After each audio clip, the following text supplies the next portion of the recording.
क्या किराएदार लंबे समय तक किसी संपत्ति पर किराएदारी में रहने के बाद क्या उस संपत्ति का स्वामी बन सकता है या नहीं, और हमारे कानून में रेंट एग्रीमेंट के लिए क्या प्रावधान है, जानेंगे आज की इस वीडियो में। वीडियो को देखने से पहले आप हमारे YouTube चैनल को सब्सक्राइब जरूर कर दें और जो साइड में आपको बेल आइकॉन दिखाई दे रहा है उसको भी प्रेस कर दें ताकि आपको हमारी न्यू वीडियोज़ मिलती रहें। दोस्तों, किराएदारी हमारे देश में हमेशा से ही बहुत महत्वपूर्ण विषय रहा है और काफ़ी लोगों को प्रभावित भी करता है। कई बार ऐसा होता है कि किराएदारी काफ़ी पुरानी हो जाती है और मकान मालिक किसी कारणवश किराएदार को बेदखल करने के लिए किराएदार पर कोई कानूनी कार्रवाई नहीं कर पाता। ऐसी स्थिति में किराएदार हावी होने लग जाते हैं और खुद को मकान मालिक मानने लग जाते हैं। लेकिन इस स्थिति के बारे में कानूनी प्रावधान क्या है? तो दोस्तों, मकान को किराए पर देने के समय काफ़ी लोगों के दिमाग में यह भ्रांति रहती है कि यदि हम किराएदार के साथ किराया एग्रीमेंट कर लेंगे तो वह उसके पक्ष में जाएगा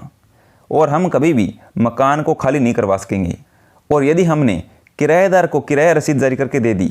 तो वह अपना मालिकाना हक भी क्लेम कर सकता है। या फिर किराएदार काफ़ी लंबे समय तक मकान में रह गया तो वह उस मकान का मालिक बन जाएगा। हमें इस भ्रांति को अपने दिमाग से बिल्कुल हटा देना चाहिए, क्योंकि किराया एग्रीमेंट 1 महीने का हो या 20 साल का, किराएदार हमेशा और हमेशा के लिए केवल किराएदार ही रहता है। चाहे वह कितनी अवधि के लिए किराएदार रह ले, मालिकाना हक वह क्लेम नहीं कर सकता। चाहे कोई किराएदार 100 साल तक भी लगातार किसी प्रॉपर्टी पर रहकर मालिकाना हक क्लेम करने का अधिकार नहीं होता।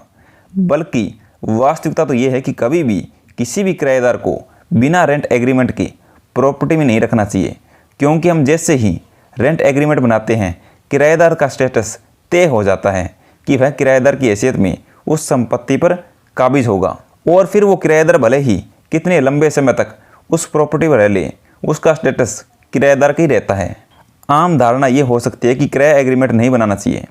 या किराए की रसीद जारी करके नहीं देनी चाहिए, लेकिन कानूनी तौर पर बात करें तो ये दोनों ही चीज़ें काफ़ी आवश्यक चीज़ें हैं जो मकान मालिक और किराएदार दोनों के हितों का बचाव करने वाली होती हैं। कानूनी स्थिति के हिसाब से देखें तो वास्तविकता ये है कि हमें बिना रेंट एग्रीमेंट के कभी भी किराएदार को रखना नहीं चाहिए और कभी भी बिना रसीद के किराया प्राप्त नहीं करना चाहिए। कुछ लोगों का ये मानना भी है कि किराया अनुबंध यानी रेंट एग्रीमेंट तो 11 महीने का होता है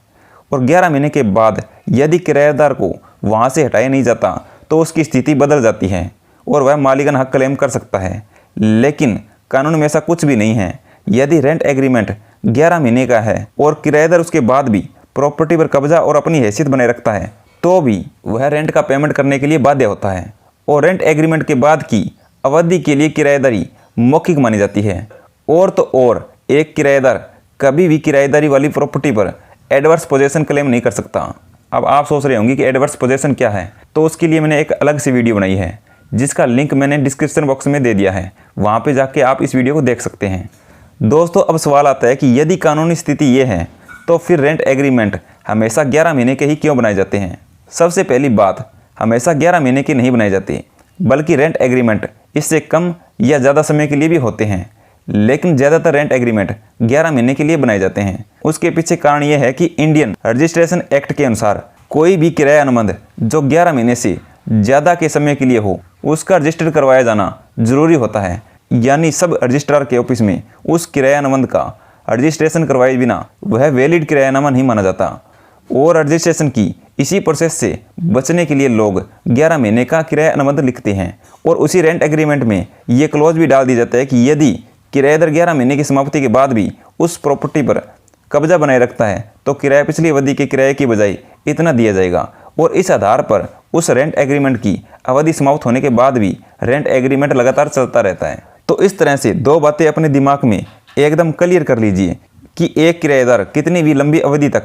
किराएदार रहे उसका स्टेटस चेंज नहीं होता, वह हमेशा किराएदार रहेगा। और दूसरी बात यह कि रेंट एग्रीमेंट की अवधि के बाद भी यदि किराएदार संपत्ति पर पोजेशन रखता है तो भी उसका स्टेटस हमेशा किराएदार का ही रहेगा। अगर आपको किसी भी तरह की कानूनी सहायता चाहिए तो आप मेरे हेल्पलाइन नंबर पर कॉल कर या मैसेज के द्वारा बात कर सकते हैं, जिसमें आपकी पूरी मदद की जाएगी।